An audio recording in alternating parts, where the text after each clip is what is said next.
The newsletter went out today to everybody that are members. Those that may not be members will be able to pick it up offline sometime next week. But we try to make sure that our members get that up front. Please note that there's advertisers in the back and support them. They help support us, and it's important that that you take good care of them as well. Be aware that to join the organization, it's only $25 per year for the entire household. It helps us to offset some of the costs of the internet and some of those other things that are going on too. Newsletter was actually, I think, pretty good for today. There's articles on it, obviously, about what we're going to talk about tonight. There's also a good article about the monies that are being siphoned away from us in our community from the budget issues. Be aware that we have the neighborhood council elections are coming up. There's an article in that. I've been sending out emails on that about how people can get their ballots for that. Very important. If you don't get to your proper people in the neighborhood council with a similar feeling about what you want to do with the community, they're the ones who advise the council member on what things should be done in this area. So we'll talk about some of that at another time too, and there'll be some more emails coming down to that. Congratulations to El Camino Real High School. Again, they have won another championship, the third straight year in a row now at this point. Another article on homelessness that's in there. It seems to be that it's around and we can't get rid of it. Some things about Judge Carter in there as well. There's also an opinion letter about public safety, both from LAPD as well as the LA Fire Department, what's happening with that. And don't miss out that we have a Memorial Day parade that's coming up in Canoga Park. And I understand it's the only one that we have in the city of LA, which is kind of a shame. And there's a brochure that's on the back of the newsletter. I'll put this up on the website probably tomorrow too, so everybody can get it. That's going to be on the 26th. And so be aware of that, and we'll go from there. So do take a look at that. Those who are not members, please join so you get that newsletter out earlier. Also be aware that we've got social media. We're up on YouTube, and we've got Facebook and TikTok, I guess it's X now, and Instagram. On YouTube, we have our previous session that we had with the Rams that's now up online. You can go over to our website, WHHO.com, and you'll drop down. You'll see there's a place where you can click on, and you can watch that presentation in its full. There's also the one previously that we had with our senior lead officer, Brittany Gutierrez, was out here with us and talked about the drones and gave us some videos on that as well. That is also up on that line, so you take a look at that. Be aware that we have a website, WHHO.com. Well, next meeting will probably not be until September because we have the summertime. Will probably go dark. We'll see. We'll let you know if we decide to have somebody else out during that period of time, or if somebody has some suggestions for us. We're always happy to have good people from our community coming out. We do have, we're back on September the 24th, probably. We're hoping to maybe have County Supervisor Hullback with us at that point. She's been with us before out here. In October, Representative Jesse Gabriel, state representative, is intended to be out here at that point to talk to us as well. He hasn't been with us for a number of years. We're happy to have him coming back. But tonight, it's the interesting one, I think. We have Battalion Chief Joe Lopez with us for this evening, and we also have Captain Lee with us as well. Captain is the captain over at 84. That's the station that's over on Burbank, just to the west of DeSoto. Nice facility there. I understand that Chief Lopez is also assigned there. He's out of Battalion 17. And I'm going to turn it over to you two gentlemen. I guess what I'd like to know at the beginning is something about yourself, particularly, Chief. And I guess also, what is a battalion? It's the same thing we have in the military. And I know you've got quite a number of places that you control. So if you can give us a background with that, a little bit of your background, the background of what the battalion is all about, what areas you have to control, and then we'll talk about some of the details that you may have for us on how we can make sure that our houses are nice and protected and our neighborhoods are going to be protected. I think that will be good. So thank you for being here. Again, thank you for both of you for your service, for all of you over there at 84 for your service. And Chief, I turn it over to you. Hey, good evening, everybody. My name is Joe Lopez. I'm a battalion chief with the Los Angeles City Fire Department. I've been here at this assignment for about the last 17 months. Previously, I was assigned to North Hollywood for about 3 years.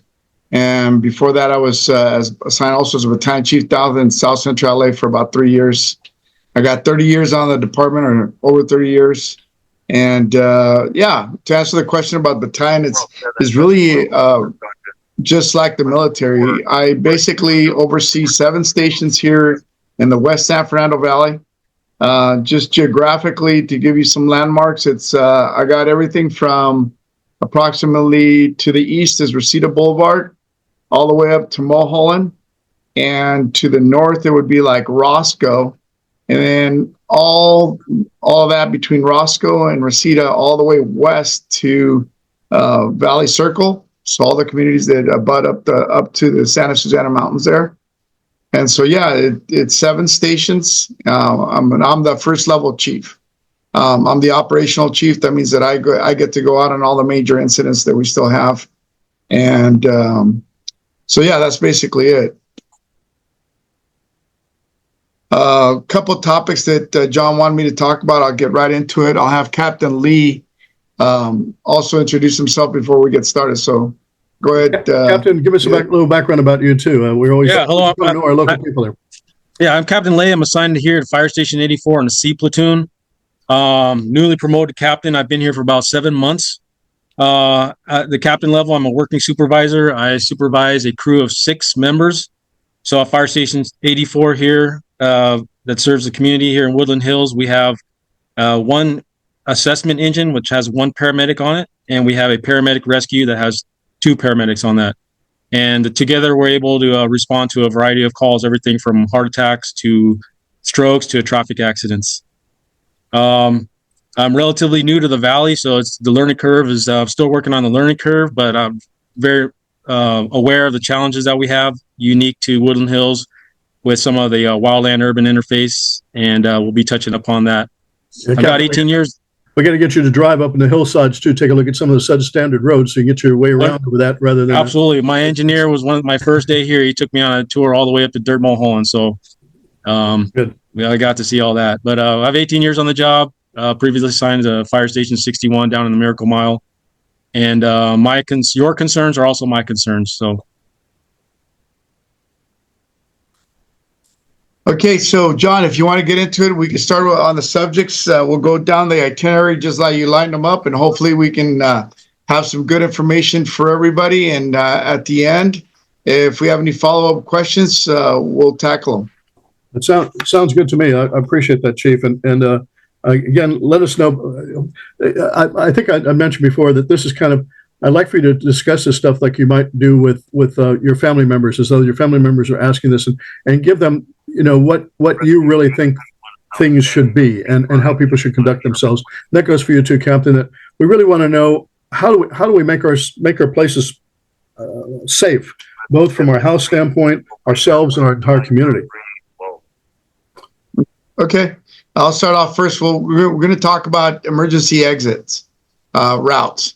So everybody has to really, really look at themselves, how that applies to every individual, depending on where you live, where your house is at, right?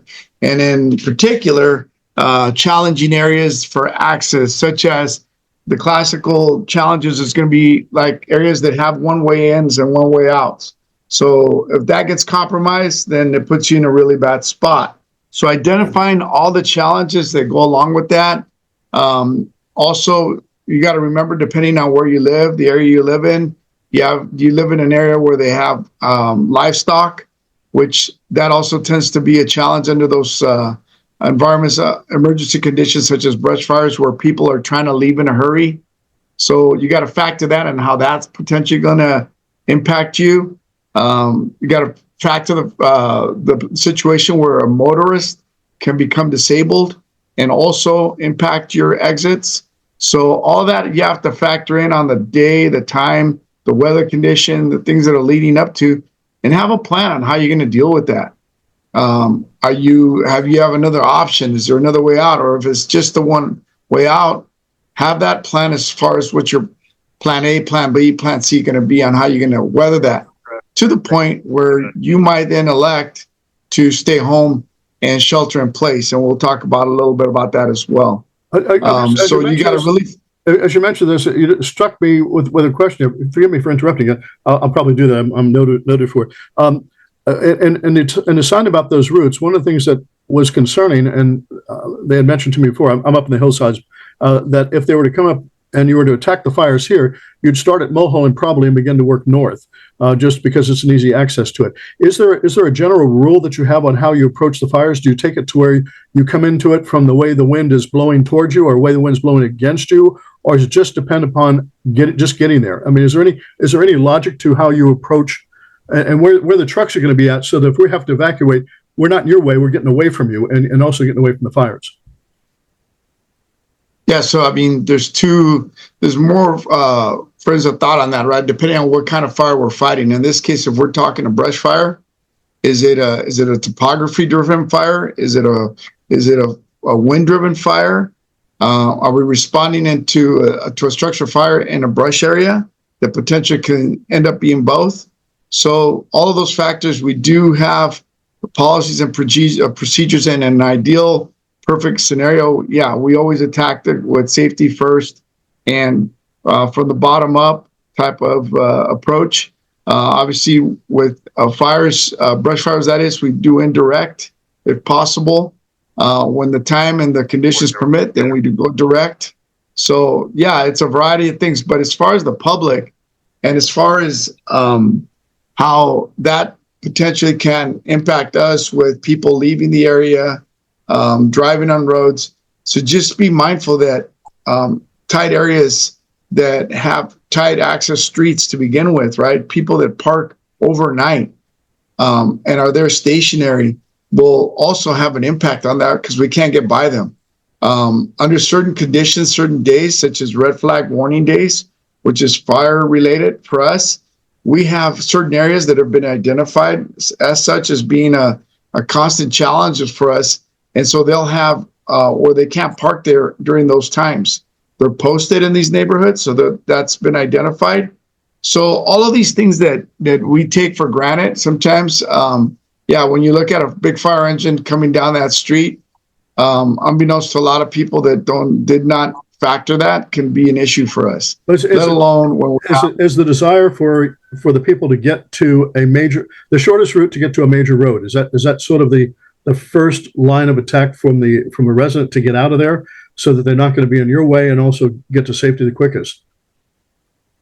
Yeah, so if you're going to talk about that, then we really got to talk about actually preparing, right? Preparation is key. You're not just going to be reactive. Sometimes you have no choice but to be reactive. But when you can factor in preparedness, that allows you time. It allows you to make decisions under cool, calm conditions that you know are going to impact the fire department and other first responders potentially. But by you being out of the way, you've done a lot already. That means that you had your things ready to go. That means that you're aware of the scenario of the fires. That means you're in tune with where you live and how these incidents have a potential to impact you. And particularly if you know that your access to your homes are challenging, right? One way in, one way out areas.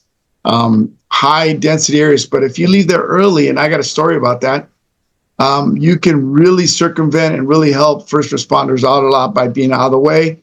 And then it keeps you and your loved ones also safe and out of harm's way. Perfect example of that. I happen to live in an area that is a brush canyon.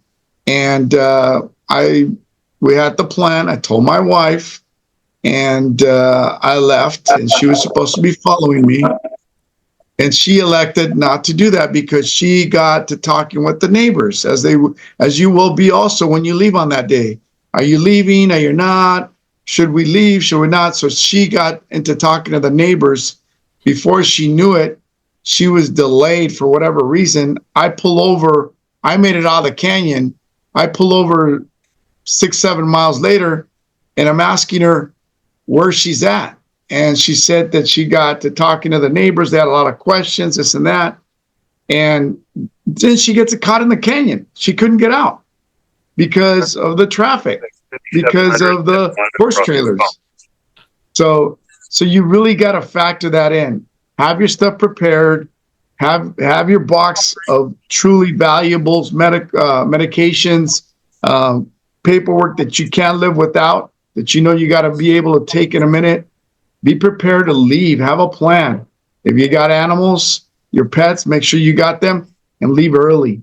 You're better off staging somewhere and being safe and proactive, and then 2 or 3 hours later and coming back home versus being caught in those tight spaces, in those tight roads like she did. And then you're going to have to weather that incident. And then we can talk about classical stuff that's happened under those situations. So preparedness is key, and having triggers of the day, right? If the fire reaches a certain point in the area, you should then definitely be heading out, or just have those triggers that are going to cause you to take action. And if you prepare and you do it early, you'll always be ahead. You'll stay out of harm's way, and really, you'll be doing the best for the first responders. Well, that's have to lay anything on that. That concerns us because of, I live up in the hillsides, and we've got our roads up here about 14 feet wide. We can just barely get two cars to pass each other is really a problem. And to get a fire engine in, and if a car ends up becoming disabled or blocking up in traffic, we got real serious problems. And up in the Oakland, they had the Oakland fire decades ago, but most of the people that died up there, they died in their cars because they couldn't get out and there was no place to go. That same type of thing started to happen over in Pacific Palisades. That was crazy over there, having to see bulldozers coming through and clearing out the cars so your fire engines could get up there. That was nuts. So again, I think the advice, number one, that I'm really hearing is get out early. If you get the warning stuff, get out early. Be prepared. You see the stuff, we get into everything as fire season, I guess, now. But get out as quickly as you possibly can and not sit around. That route planning issue is concerning to me, though, on how we really get out. And I guess it really depends upon what shows up. But it sounds like get to the major road you can as quickly as you can in order to be able to get out and get away. You don't want to continue running through all the canyon roads to try to get out, because you want to get down to Ventura Boulevard or something, and there's a direct way to get over to Canoga or to Minnesota. Well, I'll tell you, John, just on that note, our response time to that, what streets do you live near up in the hills there? I'm up close to Mulholland and pretty close to Canoga. Okay, so our response time typically from the station over there is about 5 to 7 minutes. So you can expect that if you saw something, a plume of smoke, what we call loom up in your area, and you made the decision to go ahead and evacuate early because you knew the weather was dry, it's windy, and there's going to be a lot of ember production, you have about 5 to 7 minutes before the first arriving engines may start coming up that road. And that's just a little bit of information for you. I'll go ahead and talk about some of the points, unless there's anything you want to add on that. I'll go ahead and talk about some of the points I wanted to address for you guys when you're talking about emergency exits and fire prevention strategies. When you guys were younger, I'm sure you guys remember what we call stop, drop, and roll. Yeah. You guys all remember that from grade school? I do. Well, we're now all older and we all have we're homeowners. Yeah, we don't get up so quickly now. But we have what we call ready, set, go. And that's in terms of getting prepared for wildfires. So the ready part is I'm sure you guys are all aware of brush clearance, where we're responsible for clearing the brush 200 feet around your property and maintaining 10-foot clearance from anywhere around the structure, and then also around any combustible fences and also roads and driveways. The other thing is we're talking about hardening the home. What we call zone 0, which is the first 5 feet of your house. What you do is examine that first 5 feet and take a look. What kind of combustibles do you have around your home within the 5-foot zone? Do you have mulch? Do you have combustible vegetation, ornamental vegetation? Do you have overgrown weeds? Do you have a pile of firewood for the winter? Or do you have combustible lawn furniture? So if you can create a non-combustible area around your home of that zone 0, what we call, of 5 feet, that's going to be significant in minimizing the ability for your home to ignite in the environment of a wildland fire with the constant ember production coming at it. Captain, I heard something interesting the other day. See if you can confirm this or get us a better understanding about the embers. When the embers are coming out and being blown up by the wind, the caution was that those embers will end up getting up against your wall and end up accumulating there against that wall area. And eventually, if there's anything that's flammable, we'll start flamming that and it'll go up into the eaves then at that point because it kind of crawls up the wall. And so is that what's happened? Those embers will end up to be piling up in certain areas, and that's where you've got to make sure you don't have that combustible material. Absolutely. So when you have, if you don't have combustibles around your wall, for example, if it's just stucco, it limits the ability for those embers to start a fire. The other hazard now you're talking about is if you have ember accumulation along the side of a wall, or what we call along the eaves, your roof line. Well, think about what's along that roof line. Typically your attic vents or vents that lead to your basement. So we recommend, if you haven't already done so, change your vents to your screen vents to something of a smaller size that's ember proof. And I believe they use the number of 1/16 or 1/8 inch, but you basically want it small enough so embers will not get into your spaces, your attic space and your crawl spaces below your homes, because that's where the other vulnerability point where these homes are igniting. That's interesting. I think all of us think about the roofs going up, but not getting underneath the bottom of the house and into the underneath areas. And that, once those things start blowing, you get an 80, 90 mile an hour wind. And sustained winds. Yes. Sustained winds. It's going to go through any cracks you can find. Correct. I want to go back and go ahead. What, Chief? Go ahead, Chief. Okay, so I want to go back and touch before we move on from the emergency exits, just to share some of the stuff, how things have evolved now since we have these events happening on a more regular basis every year now. Here in particular in your area, you're familiar with Topanga Canyon, right? Sure. I'm sure everybody is. So now Topanga Canyon gets shut down anytime the weather is at a certain level. It doesn't even they don't even wait to have a fire happening. They go ahead and shut down Topanga Canyon because that provides that access for first responders into Topanga Canyon. And by controlling that early, it allows that. The ill effects of that is the people who live in those communities have to go through that, have to live through that inconvenience. The inconvenience is that they'll allow them to come in and out, barring any incident going out yet. We're talking about just in preparation when the weather triggers that, is that they have to show their ID, they have to show that the proof that they live in the area, and then they allow you access in and out. But Topanga Canyon gets controlled from basically Mulholland to the beach, to PCH. And that has been proven a fact. It's a win-win maneuver by the fire service, because it lets us control that access that you guys are talking about. It lets us keep it clear for residents to also have that access that live in the area so they can evacuate and whatnot. I just thought I'd share that, how proactive things have come. Well, I think that's a new practice, as I understand it, that of shutting down those roads so that you guys can have access to it. Yeah, it's about 2 years they've been doing it now. Sounds like, yeah, and it's a good thing. That's good. If I may, on these routes for people to be able to get back out, one of the problems I think we saw from the Palisades fire was people who had already left their homes to go to work in the morning or what have you, and now all of a sudden they realize there's a problem. They're trying to get back, and they're trying to get back because they have animals in the house, or they think that they can come back to save their house or something of that nature. What is that doing as far as the interfering with you guys on trying to fight these fires? And is there a way to be able to help the homeowners in that particular process who are panicking? And that panic, of course, creates problems. People are not willing to listen to reason at that stage. And all they want is to get back to get their animals out of the house or whatever, or their children that might happen to be there. Yeah, so that was real. That happens. Obviously, it happened there. It happens with different scenarios. There can be people that are caught in the transition, leaving outward also, and they become part of the problem. And that's what I was talking about earlier: preparation, knowing, anticipating how this is going to potentially impact you, and to stay ahead. Right?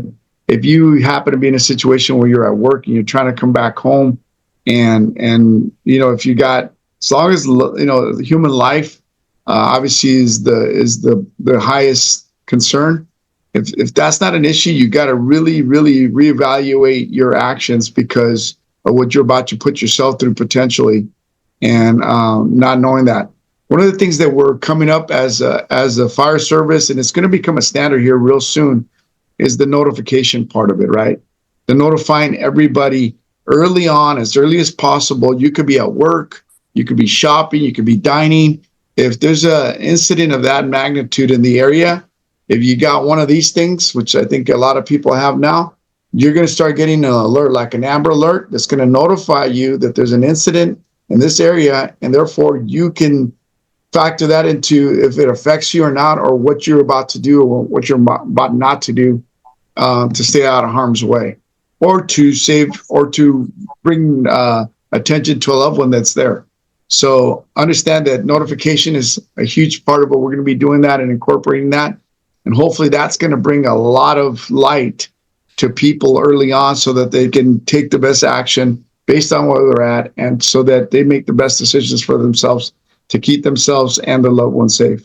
It's also, I think that there's some movement to make sure that you know how to contact all of your neighbors in your area, so that if you're at work, for example, and something happens, you can't get back, but your dog is in the house, you might be able to contact one of your neighbors to go get the dog out of the house and have something arranged where there might be, a hidden key someplace that's not available to robbers, but rather that they can get in and get that. But it's problematic. I mean, you guys have to do your work, and here we are, we're crazed and we don't know what to do, and we're trying to get back to those places. But being prepared, having a mindset, I think, is what you're saying to us as to how to handle it, and think about it beforehand before you get into those problems. Yeah, and we'll talk about that a little later, because that'll fall into that category you talked about, how to boost community-based neighborhood fire protection. Yeah, if we may talk about a bit more about hardening of the house issues too.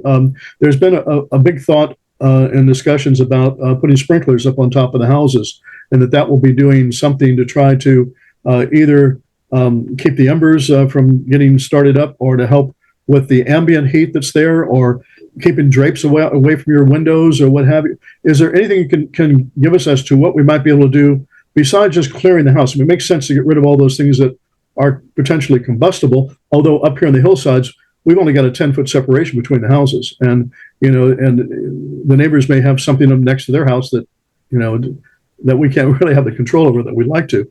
But what other things can we do that might be able to harden the house? Oh, there's talk about this. There's a spray that's out there, apparently, that it's a foam that you can spray onto your house that lasts for like 36 hours or something like that too.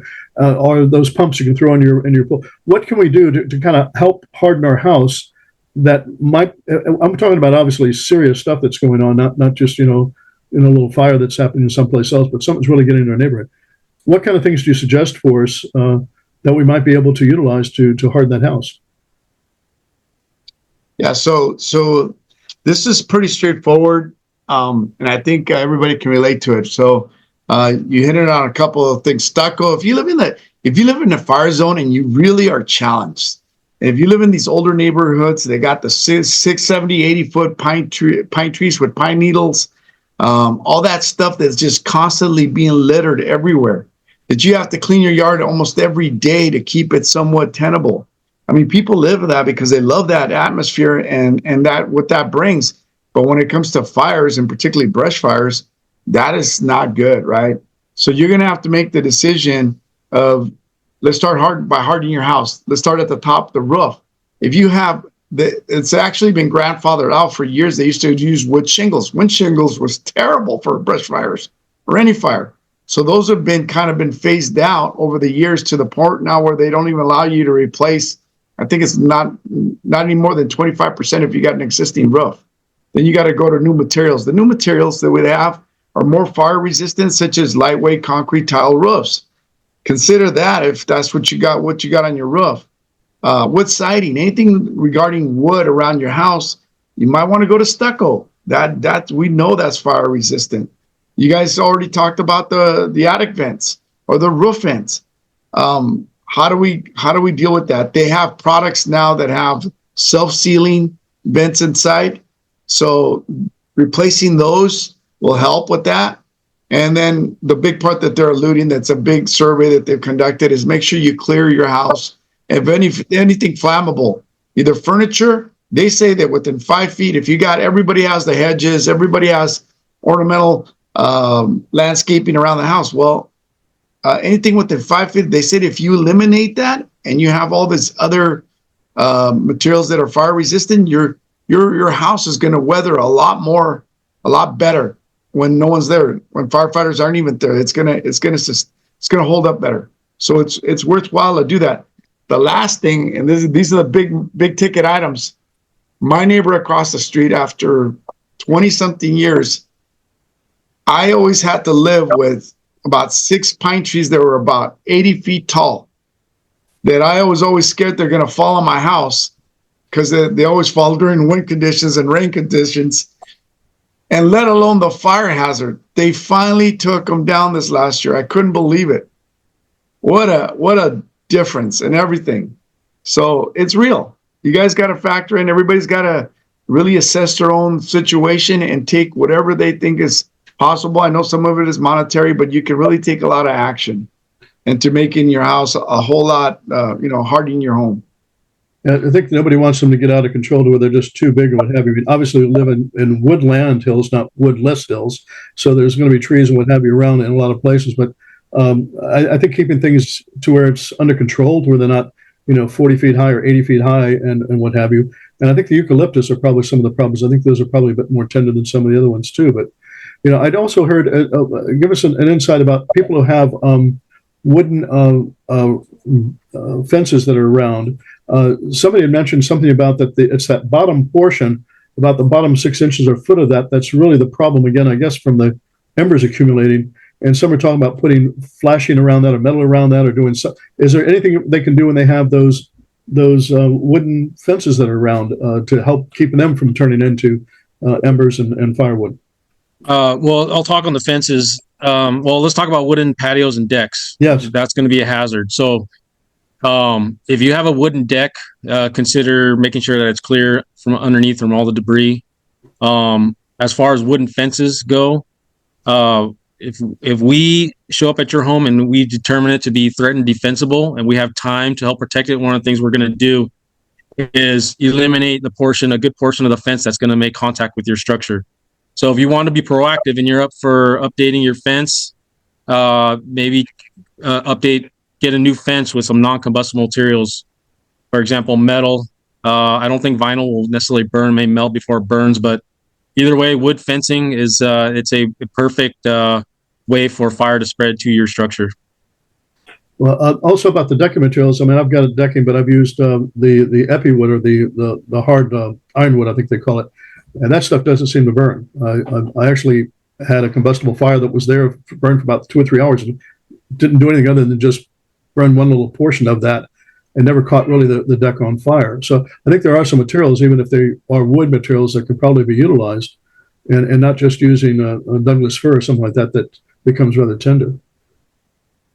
So I live in the brush area again. So when I moved to my house, within a year, I knocked down all my wooden fences and I put slimstone block walls up. Okay. So it's just, you got to think that way. You have to think about what can happen and the worst possibilities to that. That makes sense. One more thing to add to your hardening your home, that I know insurance cover. We'll talk a little about the insurance companies later, but you're going to see that they're going to come out and they're going to, sometimes if you're fortunate enough that they're still going to look to cover you, they'll come out and they'll do a personal assessment of your house. And then they will ask the homeowners to do certain things before they offer coverage.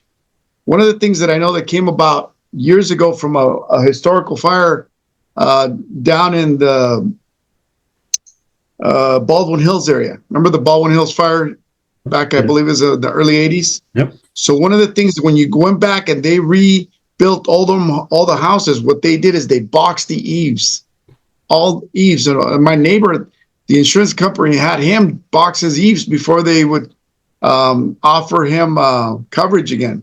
So it's another thing that you could do as a homeowner, is to box the eaves. If you got eaves that are open, the embers go up in there, especially if you have the old style attic vents that are also, the old bird holes and whatnot that go in there. It's another thing to do. You do that, you're doing everything you can. That's all you can do. Testimony to that working. I handled some of the fire cases out in Woolsey Fire, and one of the homes out there had the eaves were boxed in. They had some trees that got lit up right outside of that. It did not get up into the roof. It did not get into the house at all. Some of the windows were broken from the heat that went onto it, but those boxes in the eaves seemed to have been what probably saved that roof and saved that house from going up on that. Marty, I see you look like you might have a question there, Marty. It's one of our board members. Marty, you got something on this particular issue? On this particular issue, no. It's on just an overall issue. I live at the top top of the hills, frankly, Victory. And one of the problems, we've had a number of fires break out here. The Kenneth fire broke out a few houses away from me, but there have been other incidents. And the problem, one of the biggest problems that I've seen is the preponderance of looky-loos and people who want to skirt into any little vacant way to get closer and closer and closer to the fire. And it's actually, I've seen them, running over fire hoses and getting in the way of fire engineers and everything else. Is there any movement to stop that kind of foolishness? I know everybody wants to get on, their own personal little cell phone site and wants to be, report, be their own reporter. But it's been a little hectic here. I mean, when the Kenneth fire came out, we had more cars on my street than I've ever seen in 20 years. And they wouldn't listen. They wouldn't turn around. They wouldn't stop. They insisted on going right to where the fire crews were trying to man the hoses and get the kinks out and all of that. And it seems to be a major problem. Is the LAFD or working with the LAPD to kind of modulate that? I'll just answer real brief. I know that if the crowds are ever an issue, I as an engine captain can request LAPD for crowd control. Crowds is something we do expect, but I know the Kenneth fire with all the media sensation, there probably was a large crowd there ready to broadcast on whatever avenues they had. I know we do have the ability to request LAPD specifically for crowd control. Just for those that are listening out there, we are going to take questions, but let's wait until we get finished with a lot of the areas we're going through. We'll come back and pick up on them. And I know I interrupt probably more than what I should too, but I think we're one last thing on the Harding housing. I did have some friends who did have sprinklers up on their house during the Woolsey fire, and they said that ended up working. Theirs was fine, and the house next to them burned. Any thoughts about there being sprinklers? Is there a good thing to it? Is there a bad thing to it from your standpoint? Yeah, so it's rare. It's something that some people are doing. I know the Palisades fire when I was in Mandeville Canyon. So all the houses that we were protecting in Mandeville Canyon, there was only one house with a sprinkler set up on top of it. And tactic-wise, it will help somewhat, but I think depending on the situation, depending on the fire, it's not a 100% sure thing. It's something that people can do to try to, like I said, help. It will help somewhat, but in the end, I don't know if it's going to be bomb-proof safe. And what about the ambient heat, the radiant heat? Someone said about making sure you got your drapes pulled back away from your windows so that the radiant heat doesn't light them up inside your house. True, or is that just a rumor?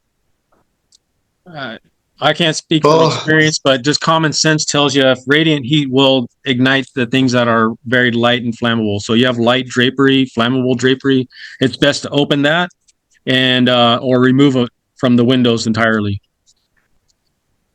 Other things about whether or not we should keep our windows closed. I'm assuming if there's in the fire areas. What about the garage door? The garage door being opened up? What about the houses being unlocked? What about they're putting ladders up around the house so before they leave, so you have access to it without having to get so if we arrive and we're in the preparation mode, like we've determined your home defensible, we want to prep and defend. Those are all things that we're going to do. If those things are already done by the homeowner, that's even better because it saves us time in getting our hoses established, getting more situational awareness. So absolutely, putting a ladder on the leeward side of your house, connecting a garden hose, turning the water on so it's ready to go, placing buckets around your property so we can put out hot spots, closing all your windows so that embers don't come in, keeping the doors unlocked so we have access to go inside and put out fires, leaving the lights on at night so we can see your structure at night or through the smoke. And then all those things are absolutely helpful and things that you should do if you have the time to do it. I'm assuming the garage door should be kept down, not open. Yes. Yeah, you keep that down. Down. Yes, down. If you could put your, if you have your car there, put it inside facing out. It's also a good place to put any of your combustible furniture from outside. But yeah, absolutely down. We also had heard that people were throwing their lawn furniture that might be combustible into their pools that they had just to get them out of the way so that they were not available to the flames no matter what. Yes, we did see that at the Palisades. What do we have as far as some of those what do have pools with them using some of these pumps that they have that you can throw a fire hose in? Again, some people want to stay and try to fight the embers, and I'm probably one of them. Even though I've got too many years on me, I would probably want to stop to try to fight the embers. But if something is a blazing house, you can't fight that with a garden hose. It's not going to work. But what about those other things where you've got a bit more water to use? Is that something advisable or not advisable? And I'm going to assume that you're going to say, don't stay, don't fight it, let us do it, and get the heck out of there. But some of us are not got enough sense in our head to listen to that. And Chief, maybe I'll let you answer that as a homeowner up there in the brush. Yeah. Yeah. So. Yeah, I think that's another luxury thing to have. If you can have it, I think it's got a purpose and a place for it. And depending on the situation, depending on the type of fire, the size of the fire, is it a wind driven versus not? You got to factor that in. And then lastly, what I really want to talk about is before you decide to take that kind of approach, is your people that live with you? Do you have little kids? Do you have older people that need to be really moved out and out of harm's way? And so to leave would be a better option. You got to factor that into your decision making before you go buy that pump. What kind of stance you're gonna take? If you have all those other bases covered and you feel comfortable that you then want to be the guy that stays back and weathers it till the end, also know that if you're going to wait till the end, it's not going to be ideal for you to leave. The smoke is going to be everywhere. And this is where people get into trouble.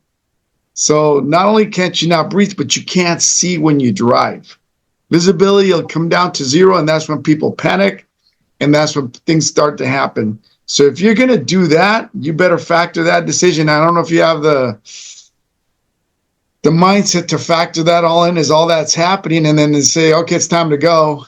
Or are you going to weather it and stay at home and shelter in place? Because that's probably going to be your best bet if you're going to stay that late in the game to use a pump.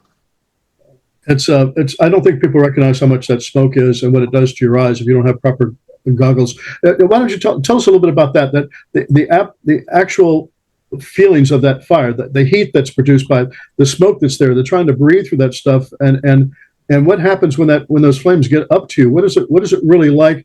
Again, those people that say, "Hey, listen, I'd like to stay," I don't think they have an idea of what it really is like and what they really are putting themselves at exposure to. I mean, you have hats, you've got goggles, you got fire resistant materials, and what have you. What is it really like from a feeling of the heat, the smoke? Trying to breathe and what have you. What is that like? So radiant heat is one, right? Radiant heat, I think a lot of people can associate with that. Obviously extremely hot. But the scenario that the Palisades fire, what that presented, it was a total different animal. For one, the average person, even firefighters, if you weren't prepared to deal with 60-mile-an-hour winds with firebrands in your face, getting in your neck as you just stood outside, you have no chance to be able to be effective unless you got all this equipment ready to go and you're prepared. And even then, it's going to be a challenge. But to the average person, I think it's so overwhelming they got no chance. They're gonna start off with their intent, and before you know it, they're going to be retreating. and they're going to wish they would have left early and plan accordingly. Because on that day, you're not going to get help to come.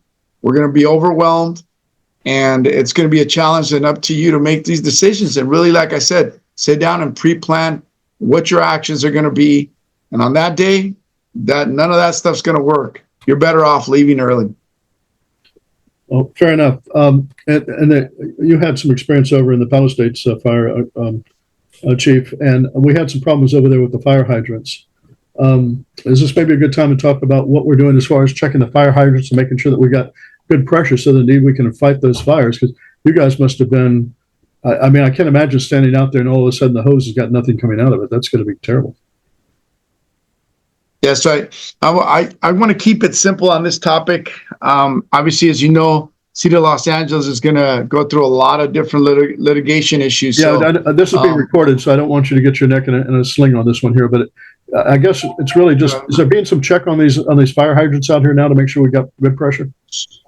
So the fire, you got to understand, when houses are built, when homes are built, when residential areas are built, when areas that are both residential and commercial, or a residential and high density, or heavy industrial, they all have a requirement for water, right, in the fire code.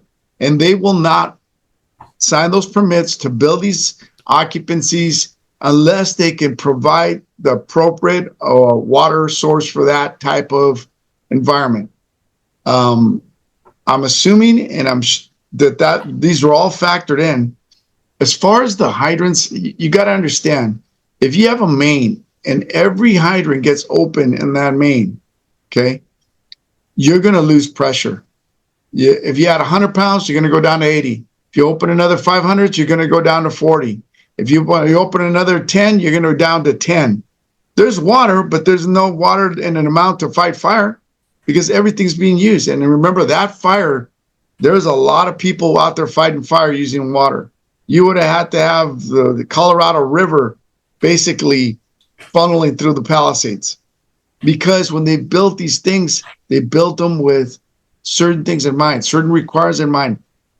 It was not in mind that every hydrant would be open. I guarantee that. And I don't think any metropolitan area, any city, anybody, any planning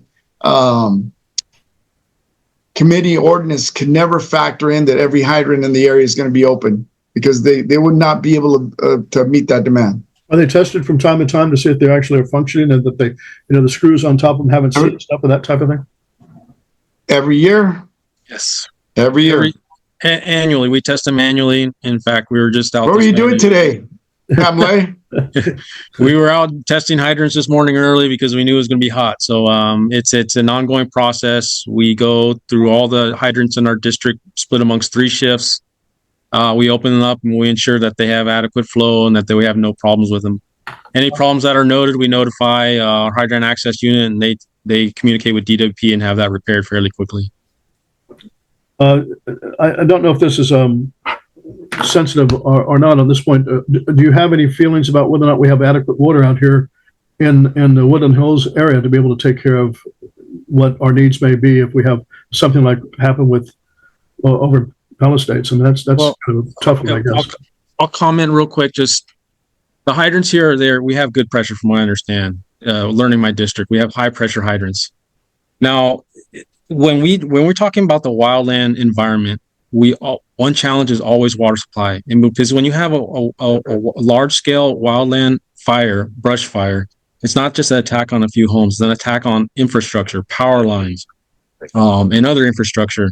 And so when those are compromised, we do anticipate and expect that our water supplies will not always be there. So that's why we always have to think about alternative water supplies, whether it's drafting from a pool, a lake or stream, also having alternative water tenders. We have 2 water tenders that are available to us at Fire Station 88 and 77. So we're always thinking that we cannot rely on the hydrants in this type of fire. To a novice, I had assumed that these fire trucks, when we see running around, have got water in them. Yes. So as opposed to a separate tender or tanker that comes up. So when you talk about the tenders, that's an extra tanker that just has water in it. Yeah. So great question. So when you see an engine, driving around with that one has 500 gallons of water on it. And what is that good for? 500 gallons? I have no idea what you use that would be able to use that for. Is that a small? Great question. So 500 gallons would be good for a small fire, for an auto fire or maybe one room structure fire. But as far as structure fires, we always lay from a hydrant to make sure we have adequate water. All right, so it's not really something you're going to use to fight a serious fire with. It's just to put out stuff so it doesn't become a big fire. Yes. Okay. Yes, and then so we do have the water tenders when we identify that we don't have a hydrant accessible or we have a hydrant issue or water supply issue. We'll make sure we call the water tenders early, and we have I believe 2,000 gallons each. And again, is that that's 4 times what you would have in one of the trucks? Is that enough to do anything, or you got to rotate through those things pretty quickly? Yeah, correct. So we'll rotate them. We can create a water shuttle or a water relay, usually a shuttle, where we can utilize additional engines to fill the 2,000 gallons, and the 2,000 gallons can then deliver the water to the engine that's fighting the fire. There was something that was done with Cal Fire that came up. They had their own, I think you call them pumpkins, that they had opened up to be able to fill those up to use, and that was going to be the water supply. I think they hold about 1,000 gallons or something like that. It looks like a little portable pool, if you will. Yes. They'd pop open and they'd fill it up, and then they use that to go pull their lines out. Yeah, so that would be another alternative. Yes. Is that something that you guys utilize at all in any fashion? Is that just a Cal Fire issue? When we have a fire of that scope, we can order those additional resources, including the pumpkins. Interesting. But as far as C5, for the most part here in the city, you got to understand. I know that's going to bring a lot of light to it in that particular incident, the Palisades fire. But the city of Los Angeles, I mean, we're equipped. We have ways to address our water needs, the logistics from either tactics or other resources. We do usually not have that problem. It was just a very, very, they're going to call it once in a century fire. So if that puts it in perspective, yeah. It's pretty devastating. We got 2 more issues I'd like to get through on this one. One has to do with the budget presently and what's going on with staffing and how you're hurting with that and what impact is that going to have on our community, and should we be back in contact with all of our representatives trying to pound the table and get more money on stuff? I mean, you guys are short-handed as it is, and so is LAPD. Where are we with that? I understand we may lose one of your EMTs over at 84. So obviously, it's like they say, we run the fire department, the mayor runs the city. So they reach out with their financial plans and how they're going to meet budget. In this case, obviously they've contacted the fire department that they need X amount of money, a percentage of the budget, so that they can fix their financial woes. And what that's going to account for, it's already been city council. So some of the considerations that they're thinking about how they're going to do that is the 2 identified positions that they talked about in the last council meeting was EIT, which is the guy that works with me, my counterpart here. We're a 2-man command team, and that position is being looked at to be phased out.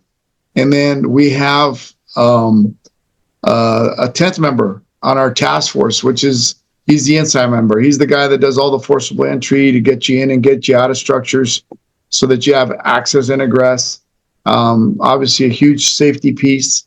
And that position is also being looked at as a position to cut as identified in their financial way to meet the request from the mayor's office.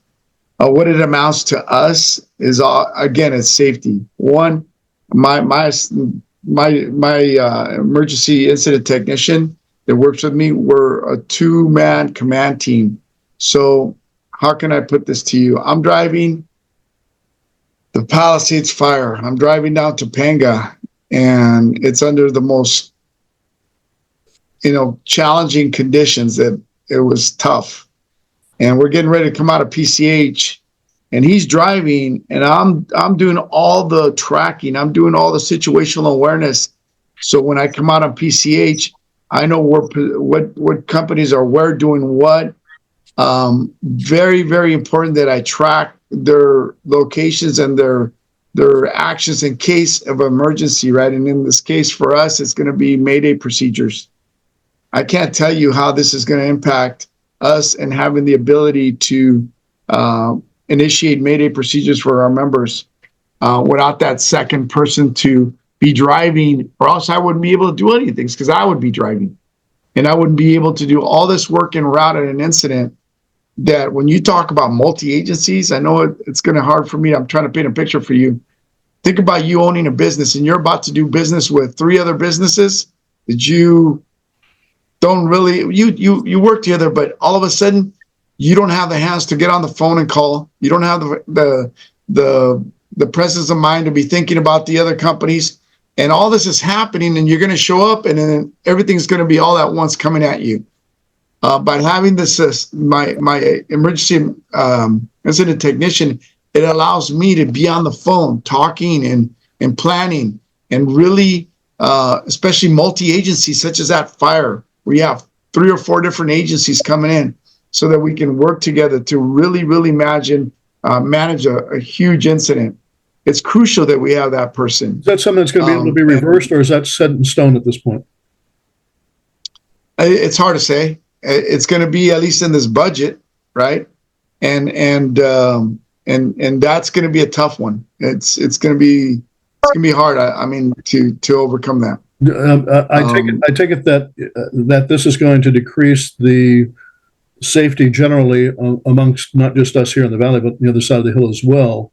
Because we just it's going to be everywhere. It can be everywhere. I guess one of the things we have concern about too, very frankly, is the fact that it seems that we're the stepchild over here on this side of the valley, and everything gets done on the other side, not here. So if we need any other good things being done, they're all putting it on the other side, and that seems to be at least the perception, because we only have 5 potential council members out here, and they got 10 on the other side of the hill.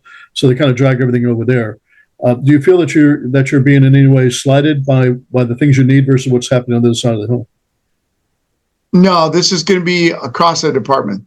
So it's going to be every battalion chief is going to be impacted. Every battalion command team is going to be impacted. Doesn't matter if you're in San Pedro or you're over in Venice or you're in downtown.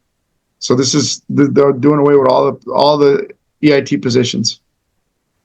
Well, do you have any thoughts about what we might be? And we're going to open up some more questions here about what we can do to be more active in our community, to be able to be of help to you and to help with making our community safer.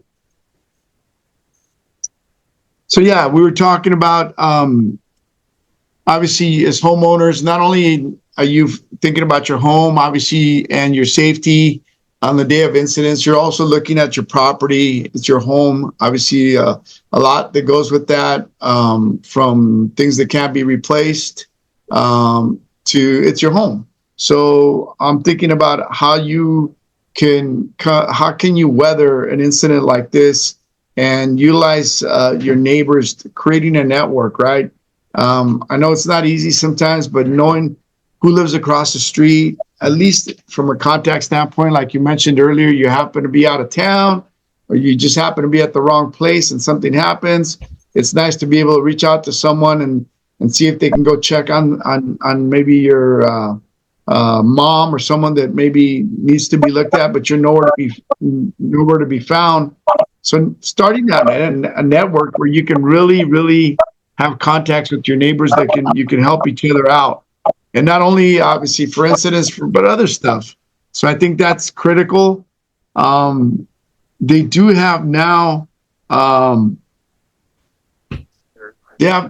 think they started different support groups like this one, most likely, that if you meet certain criteria, you get certified to have like a fire certification, because you've networked, you met your neighbors, you meet X amount of times, and you meet all this criteria that allows you to have that certification or get that certification from the state that allows you then to use that as in your favor when you go deal with the insurance companies.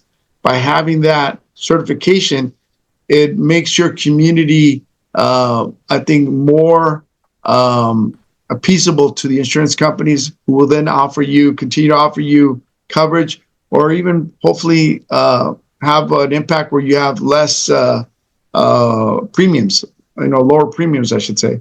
So looking into those kind of things just by networking, I think is beneficial, and it's been proven to be a fact now in the last few years. And then lastly, you talked about the water pumps. That's a good time to consider that. If that's for you under certain conditions, if that would be something that you can put into your planning, understanding all the pros and cons with that, maybe that's something that you can look at in that lane. And then lastly, one of the things that they talked about that I'm sure you got some questions about, you talk about people who have the financial capabilities where they hire, I guess what they're calling some type of fire protection company with a water truck and whatnot for their own private use. I mean, people go to those extremes. Well, a bit of controversy, but although I keep pushing for it, it has to do with a need for some volunteer firefighters, especially up in the hillside, because it's tough for you to get up here, number one. And number two, I know the county is starting to do some work with that. There's some able-bodied guys and some girls too that would be interested in being properly trained, putting up their own monies to buy the equipment that's needed, and in the meantime to be able basically to fight embers until you guys have a chance to get to the locations that are here. It seems that there should be something can be done. I know there are. Eventually, you get rid of the fire hoses, because at a certain point you got to term them out, but they're not really not usable. But that might be something that can be used for a one-timer if it was needed up in the hillsides.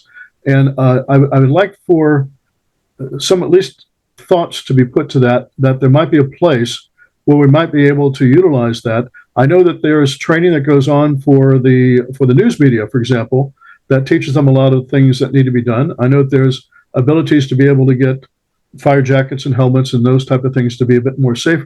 But again, with people that are interested, especially on the hillsides, where they might be able to be a good first stop before all of you are able to get into the areas, might be helpful to us. And I know there's liabilities, but I'm a lawyer, and I know that we can get waivers and that type of stuff that's being done for those type of things too. But I don't know if there's union issues that would be problematic, thinking that we're trying to take away some positions and that type of stuff.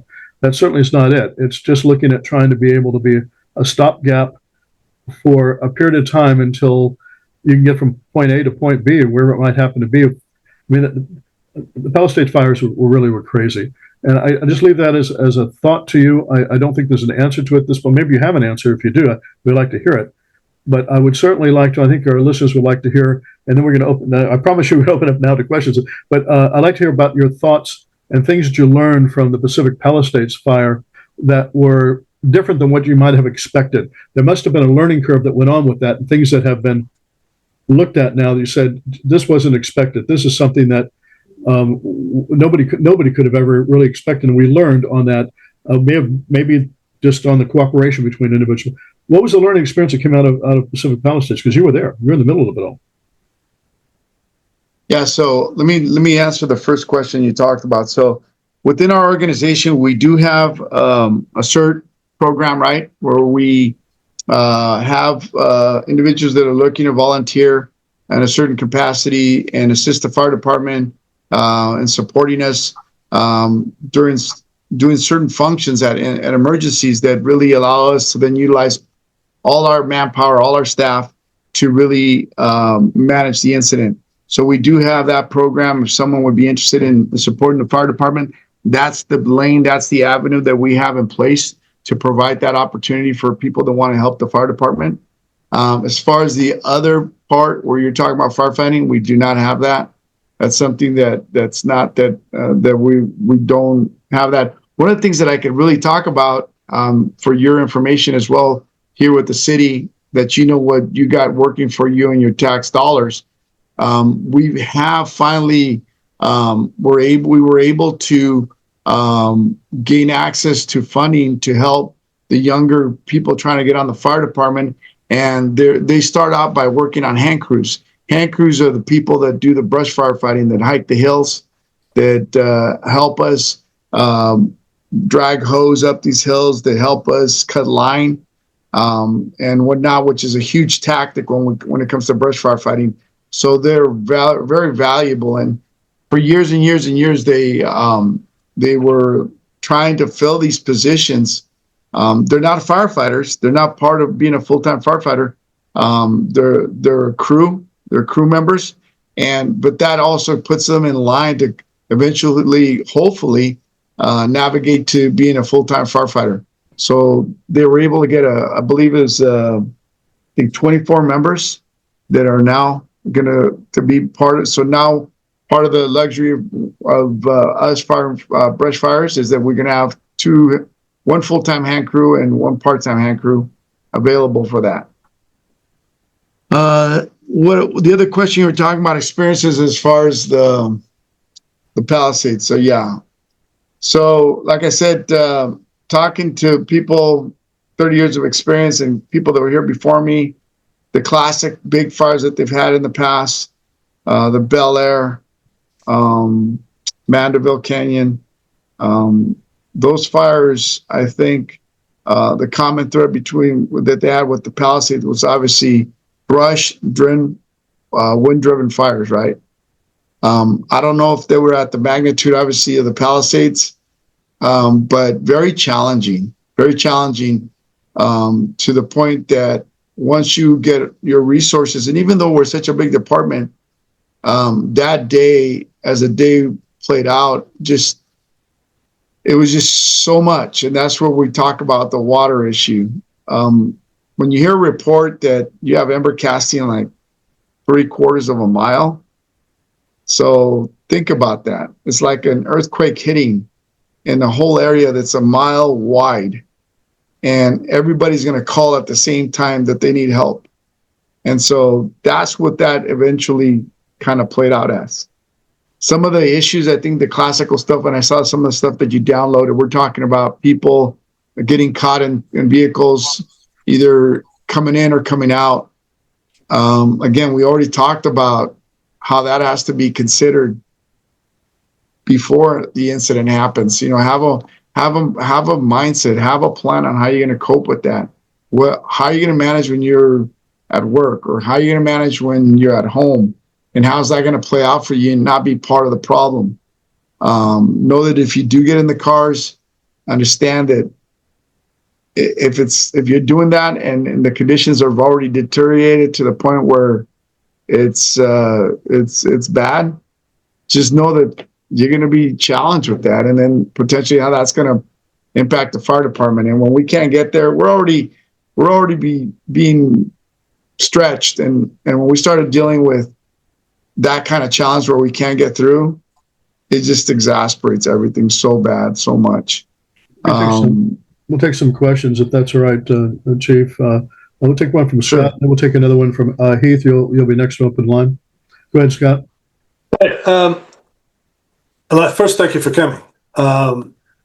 I grew up on the East Coast, and all the towns around there were volunteer. And I just want to touch on what John was talking about.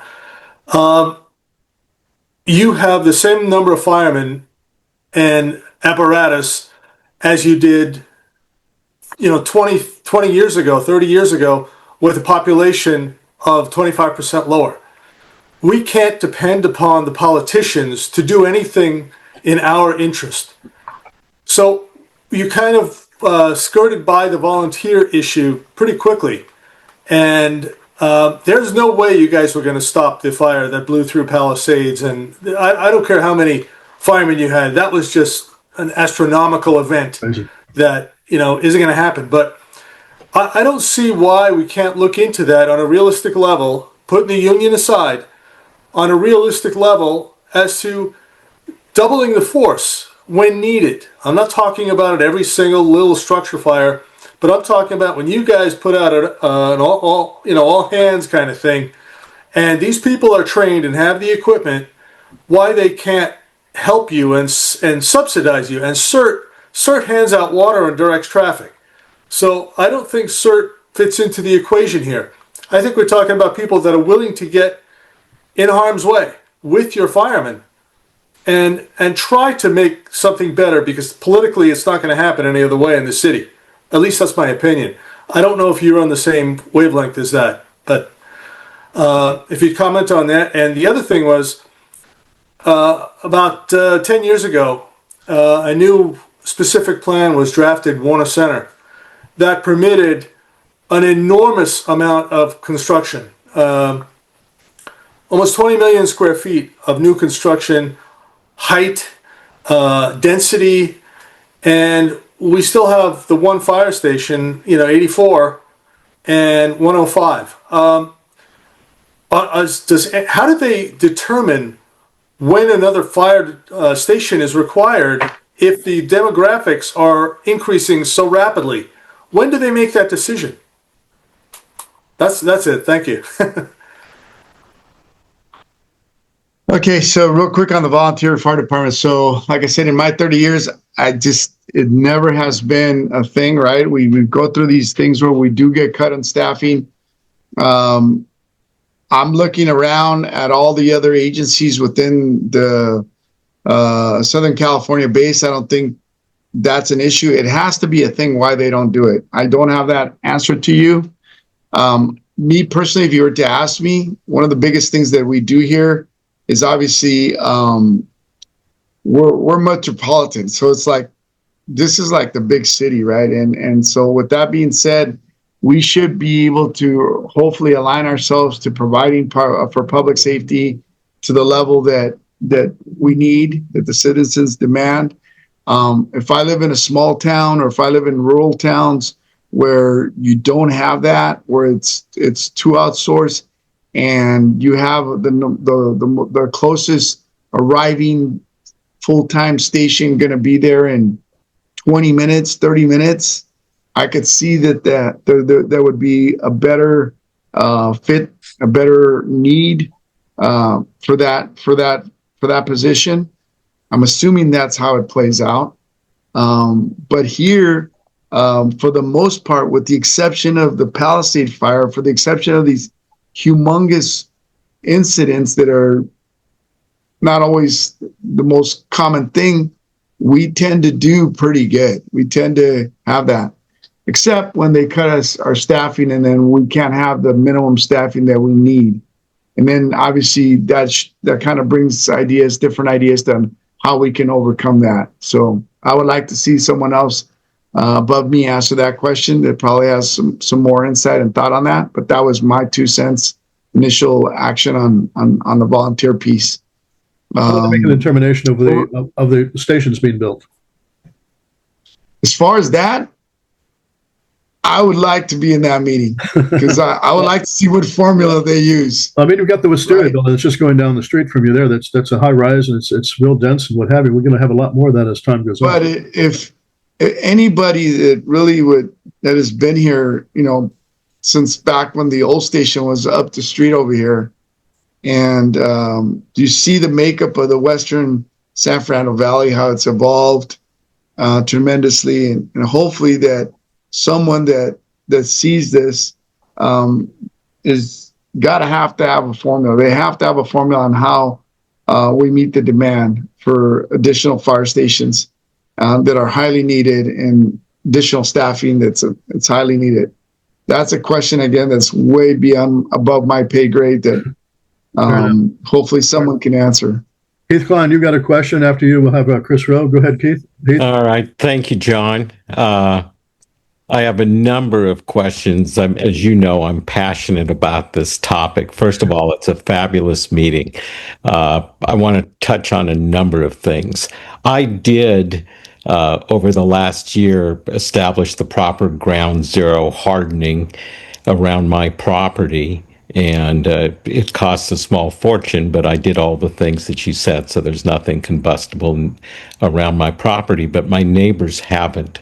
So what good does it do? And I know, there's members, someone even on this call tonight, who was challenged because the golf course wasn't maintaining the trees, and so Fair Plan, told her that they wouldn't insure. Everybody thinks Fair Plan will cover you no matter what. not true.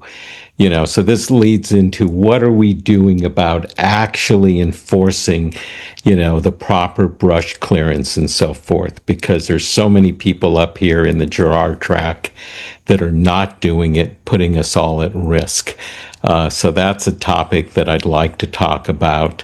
What do we do when our neighbors aren't doing it? Also, as you know, the governor signed a new law that says the counties and the cities now have to meet the stricter new building codes, touching on what you talked about with the hardening and the sealed vents and the double or triple pane windows and so forth. And that applies to new construction. Have you heard any talk about when that's going to be enforced for existing construction up in this area? So what are we going to do about that? And, when are we going to start alerting the public to the fact that if we live south of Ventura, we're going to have to make some serious investments in our home at the same time they're being devalued because we can't get insurance in this neighborhood. Chief Lopez, he's talked about the fire councils and the certifications and so forth, leading to possible insurance breaks if the community gets involved. That's something that myself and a number of people that are running again for neighborhood council elections, we have some candidates that want to do that, others, that don't. So it's very important with the upcoming neighborhood council elections that maybe John will touch on later, that people elect the candidates that are going to fight for that in the CERT. And there's just so many things. You didn't mention the problem that with the budget cuts, they laid off mechanics that work on your equipment down at Piper Tech. So we have lots of multi-million-dollar pieces of apparatus that are broken because we don't have the civilian staff to repair them. There's just so many things that the city is doing wrong that people need in this area to stand up to and say, no more, we have to fix those things. Another thing that I want to touch on that I didn't hear mentioned tonight, with the water pressure, I heard multiple horror stories from people in the Pasadena and the Palisades area, because when the homes burned in the neighborhood, the homes burned down, but guess what? The water pipes then that were leading into these homes were now spraying water into the burned out shells of these homes. And so that was another reason why we lost water pressure. And of course, you had natural gas being jetted into these homes and jetting fires. So many things to touch on. And this topic is just so important. And we got to get involved with the CERT training, with the fire councils. And I'll stop now and, have at all those topics, guys. Thank you. I noticed by the way one of the questions came up, said there's apparently a fire hydrant up on Dirt Mulholland that is not working and is not appropriate, and they want to know what needs to be done to get DWP to do something about that. So there are, we appreciate you getting out there on these things. If there are ones that are problematic, I think we should know that they are, at least in our neighborhood. If there's a problematic one, let us know. If nothing else from the homeowners organization, we'll get on everybody's butt to make sure something gets done. We're here to help you guys too, from the fire department. If there's things that you need, things that you're having problems with, you're not getting responses from people too, let us know. We'll get on. We're voters. We're voters, and they've got to listen to that. That's sort of the bottom line to it. So I interrupt there. Chief or Captain, you got anything to say about Heath's comments? The first thing I want to tackle on is I had it here on my notes, and I did not bring it up. He's right. I just missed it. As far as the budget cuts and impacting the mechanics and so forth, that's a really challenging situation there. One, we do have cuts, and then what we do is the challenge that historically we have there is that the mechanics leave. They leave for other higher paying positions. So then we're constantly trying to hire behind and hire new people. That's been a challenge there with that for as long as I can remember. So not only do we not have the budget to pay them, they also find other places that pay them more money for doing the same job, and they constantly. Then we're just thinking out of the box on that stuff. And we have people here next to Pierce College. They have a training program that's over there for people who are working on mechanic stuff. I don't see why you can't have at least them working on one of them as part of their projects and learning how to do repairs. There's people that are out there that are being trained, and let them work on some of the equipment. I don't know what the problem is. That my guess, unfortunately, is probably a union issue, that they don't want anybody touching it unless they're unionized. We're looking to get you guys good equipment, and at the same time making sure that the unions are there to protect you guys too in the process. So I don't know. I would like to encourage all of you to think outside of the box to find ways to get the stuff done, and not just going, we need more money, and to throw more money at it and get people hired. That's my mantra to it. So, excuse me, I interrupted again, and we need to get to some more questions. I'm sorry, Captain Chief, I interrupted you.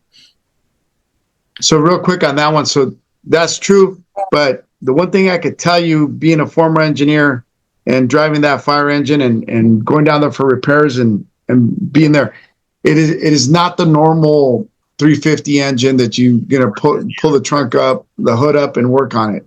These fire engines are very specific.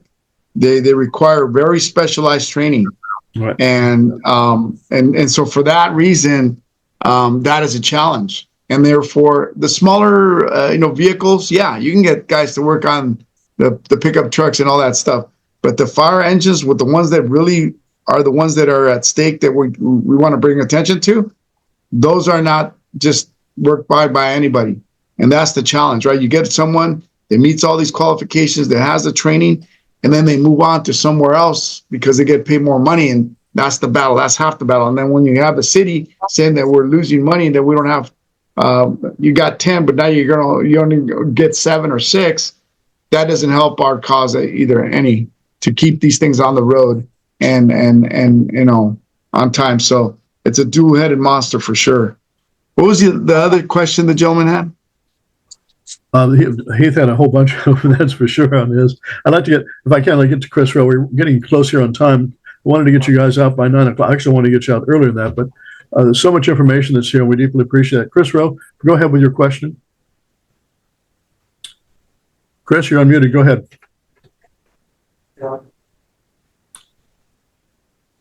Chris, you're allowed to talk. Go ahead. I was unmuted at the time. Sorry, go ahead. Thank you very much for everything. I had to leave the room briefly. So I'm in the opposite situation from where Heath is. I live in West Hills in what I would consider a low fire area. But I took precautions. For example, when I saw high winds, I had about 4 palm trees at my house. Those trees were about 40 feet high. You can see them from Google Earth. They still show up. But I had them removed because if they had fallen, they would have fallen on my neighbor's structure, not on mine. I had a 100-year-old eucalyptus tree removed for the same reason. Number one, I had to have them cut annually. I had to pay for that. And I hated to have people climbing those trees every year. But I was also concerned that they were going to fall. But my concern is this new zero setback, because I do have 2 40 to 50 foot coastal redwood trees within about 5 feet of my home. And I've been having my gardener make sure that they're cut back to remain 5 feet from my home, and I'm going to have them do more work to it.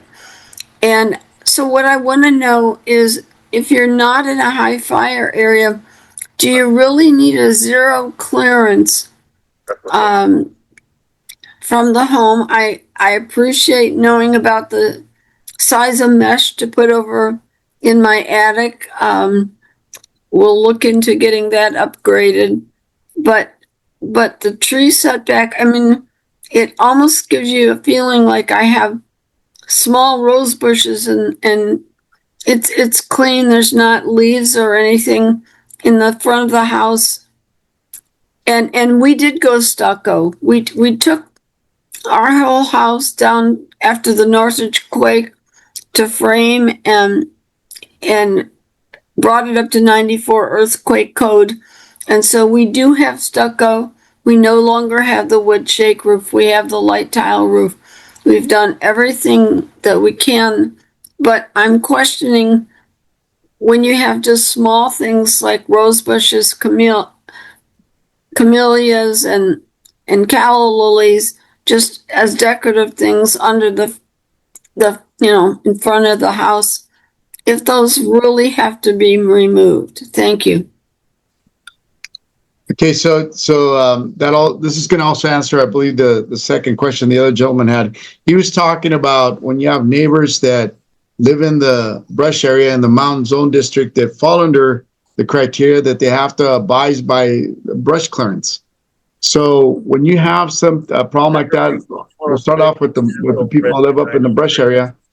If you see something that you think is not in accordance with that, and obviously you do all this work and the neighbors aren't doing, please call the fire department, call our brush clearance unit. These inspectors go out there, they'll look at the property, they'll walk it, they'll hold them to the brush clearance standards, and they'll take the appropriate actions to initiate that mitigation. So if it's not being caught, if you see something or if you have a concern, is a better way to put it, please just reach out to the fire department with an address. The inspector will come out. He'll apply his knowledge and enforcement of the issue, and they'll move from there. As far as the lady that doesn't live in the fire zone district down in the flatland, obviously that doesn't apply to her. Her being a homeowner can then utilize her own approach is what she deems is acceptable to keep her house safe, to go up and beyond, but she doesn't have to live by those clearance restrictions that we have in the mountain district. So told two different things. She's obviously sounds like she's very diligent about doing what she can. She understands hazards. She's taking the action to help mitigate those hazards around her home. So kudos to her. She's just going to have to apply that, but she doesn't have to abide by the same clearance codes that we have the homes that live in the Brush Mountain District area of the city. I'd like to respond, please. Go ahead, Chris. The house behind me, it was when I moved in here 47 years ago or 45 years ago.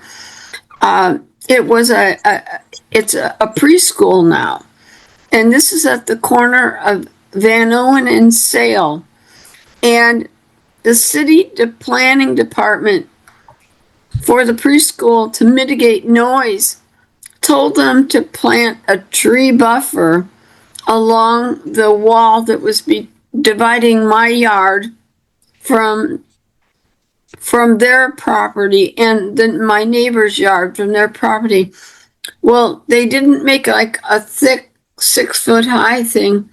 What it ended up being is just a row of trees that goes up 15, 20 feet or more.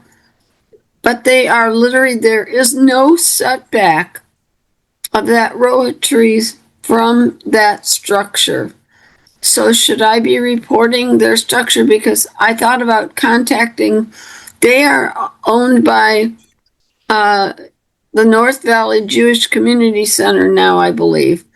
And so should I be contacting them first, or should I contact the LAFD first? Well, what's your main concern, ma'am? Is it a fire hazard, or is it just your my concern is that there's a power line that leads right behind in my neighbor's yard from one neighbor's to that house. So there's a power line where those trees could be in contact with the power line, but also there's no clearance. You're supposed to have a 5-foot setback from the house. So there's no clearance from that structure, and it's a preschool. Okay, so just to clarify one more thing, did you say the city put in those trees? No, the city told them to do it. This was The city more told than them. a decade ago. Okay. Just to start the ball rolling a little bit, if you're concerned like that, you might want to just call your local fire station, see if they can take a drive out there to see what they see, and then hopefully they can then better direct you to the next level to take action, such as if it's the wires involved, is it DWP? They do a lot of trimming, they do a lot of mitigating brush, trees around their power lines. They're really proactive about that. They can come out and maybe it's going to be a continuing thing, but they'll help you address that. Also, it's not an issue. If it's something else, the communication lines, such as, Spectrum or whoever, I don't know what their options are to help that. But if it's power lines and it's DWP, that would be also, I think, a resource to visit so that they can help address any particular issues that you might see with the power lines. But yeah, those are two sources. Get the fire department out there to at least take a look, see they can rule out certain things or point you in the right direction. If you're saying it's power lines involved, you live in the city, it has to be DWP, they would be a great source to reach out to see if they can come out and do an assessment of what your concerns are and go from there. Chief and Captain, some of the brush removal stuff, I know we had one of the lots that was close by us up in the hillsides that was loaded with debris and they weren't cleaning it up despite the warnings. And eventually you had to have somebody come out and to actually clean it and then put a lien against the property. Well, it turns out that it's people that were doing it are outside people that are hired. It's not from the city or what have you. It's the private agencies. But when I talked to them, they said, we're the last one that's going to get done this particular year because we're out of money. There's no more budgeting money for anybody to come out and do any more clearance. Are you aware that there's budgetary issues on making sure that if there's, we got a lot of places, especially up in the hillsides, that need to be cleaned out in some of the canyon areas that just got dead trees in them. They've been around for a long time and it's ripe for the fires to get started and nobody's cleaning them. Any thoughts about that? Is that something that you have sufficient resources for, or do we need to start bugging our council member about that?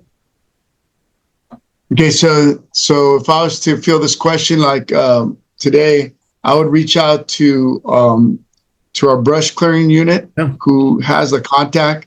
I got a feeling that that's not in the budget. They don't budget that because that eventually comes out of the homeowners. What they do is they go through the legal process, making all the proper notifications, giving the people the proper time to take action and handle their business.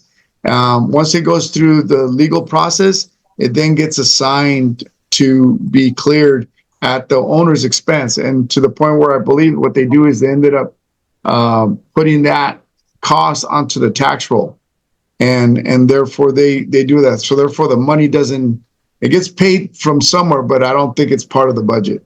Very good. Two more quick questions. One was quick from AJ. What about using fire retardant paint? Is there such a thing? And can you use fire retardant paint in certain areas, especially on like fences and what have you? Is there such a thing? I heard the commercial, they were promoting that. Am I familiar with that? Have I ever seen it? Have I used it? No, but someone was promoting that they have paint that's, no, maybe it wasn't fire retardant. They're saying it lasts a lifetime compared to regular paint. So in other words, they didn't say it was fire retardant. They said it was just, you would never have to paint your house ever again. Interesting. So two different things. You got it. But the gel that you were talking about earlier is what they call fire gel, right? Fire gel, yeah. Use that as, yes, fire gel is something that they use. Part of the tactics that we use when we're out defending and doing triage on homes, where they do use that, time permitting, to help assist with protecting the homes. They do have a product. It's kind of gone back and forth. They find it deemable because of whatever reason that it's not available, but it is still in the market, I believe.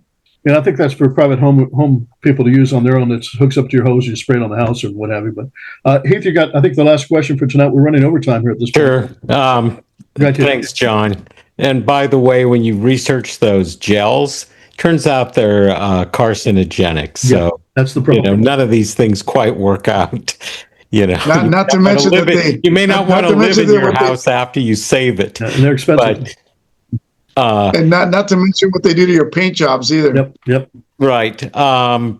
Just to circle back, could you touch on the new building codes and what people in the hillside in their existing homes, can expect the city to do, and notify them of in the next couple of years for those of us that are in the high fire risk zones south of Mulholland? And talk again about the CERT and the fire councils. And we as communities, like John mentioned, we're all voters. We vote for our citywide people. We vote for our neighborhood council representatives that are in constant contact with city officials. And we need to make this a priority. And we need to educate more people than, just the folks that are on this call, that are south of Dumetz to what they face. Thank you. And again, fabulous meeting. So to the extent of the fire code, the building code, I can't really talk to that's building and safety. Once the house gets built, the materials, the engineering, all that stuff that's a total different shop. I know for a fact though that because of all that's happened in the last few years, talking to people that are actually building, even before the Palisades, up in the Mulholland area on both sides, they are taking into account now the realization that brush fires are for real. And they, I think, as homeowners are being proactive in picking the appropriate materials and the settings, the landscaping to help them weather the impact. Because as we all know, up here, it's not going to be about, if brush fires happen. It's all about when they're going to happen now. And I think they're smarter. People are being smarter. They don't want to be either through financial loss or inconvenience through their lives when they have to rebuild and whatnot. So I think they're reaching out to builders, and builders are coming up with better suggestions. That there's a slew of materials now, builders who are hanging their hat even after the Palisades. They're going to use that as an example of the houses that weathered, and if they were truly fire retardant type of home designs, I think people are going to obviously gravitate, I would believe, more towards that. You find that there actually was fire retardant to them? It was just the luck of the straw, the fires just jumping back and forth? Or was it just that the materials were that good that the fire just wasn't going to hit it? Well, some of the houses, just looking from what I've seen and for what the design were, they definitely have that look. So there's always pros and cons. So they do have a look like they would be more fire resistant just from the windshield at the street level, look at the house type deal. Without going into the specifics of the engineering and all that other stuff, it does look like it's more fire retardant than others for sure. But yeah, I think that thing, it's going to continue to evolve, I think, as people build homes in these areas. Let's hope they can find some. I mean, it may be putting some good minds to work and finding out good ways of being able to do this. But Chief and Captain, we thank you for your time tonight, and we thank your families for sharing you with us, very frankly, because we know you're away from them, and you go away for a period of time, and you're away from your families, and you guys are all heroes just by the mere fact that you step forward and decide that you want to get into these areas and help in our communities for that. We owe you a debt of gratitude for that, and to know that we deeply appreciate your service to our community, truly. And we thank you very much for your time that you spent with us tonight. And we hope that we'll have a chance to talk again and maybe have some better ideas on some other things that might be able to do and basically to make our community that much safer and what have you. And you certainly are doing that. And for those that are listening, again, reminder to all of you that we have neighborhood council elections are coming up. We'll be sending out some emails again on that process to it. You need to get your ballots before the 27th and process to that. But in the meantime, for you, Chief, and for Captain, if there's anything that you need, things that we can do to help you, you need to let us know. And I see you have one more point. Chief, go ahead.